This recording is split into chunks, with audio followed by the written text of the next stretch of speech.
Әтиле уллы поездга утыралар. Улы тәрәзә янындагы урынны сайлый. Поезд кузгалып кеткәч, 25 яшьләрдәге бу егет хозурланып һәм бик кызыксынып агачларны, өйләрне, кырларны күзәтә башлый. Әти, карале, агачлар әйтерсең безнең арттан чаба. Ә җир әйләнә кебек, бигрәк кызык, әйеме? Ди. Әтисе сүзсез генә елмая.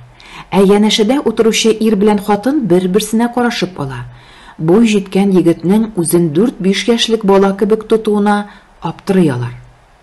Егет тагын да гаҗәпләнгән тавыш белән: "Әти, суга карале, суда кошлар язып йөри", ди үрдәк балаларына күрсәтеп.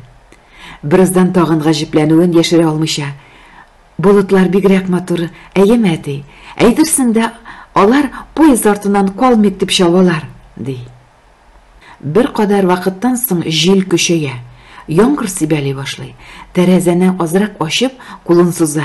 Ә инде учына яңгыр тамчылары төшүен күреп, исе китә һәм бу юлда хисләрен яшерә алмыйча атасына дәшә: "Әти, карале, кулыма яңгыр тама, яңгыр", ди. Әтисе гел сүзсез генә улын күзәтүен дәвам итә. Бу хәлгә исләре китеп утырган ир белән хатын түзмиләр. Ата кешегә: "Ни өчен малайыгызны психологка күрсәтеп карамыйсыз? Бәлки берәр дawасы табылыр иде", диләр. Әти кеше тыныч кына: "Дawаланып кына чыктык әле. Хастаханадан өйгә кайтып барышыбыз.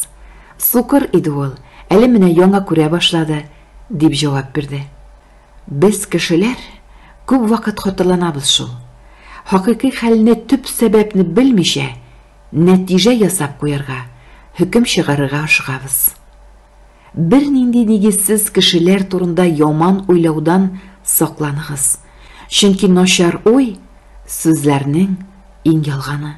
Кешеләрнең гаепләрен тикшермәгез, көнләшмәгез, ачуланышмагыз, бер-берегезне ташламагыз.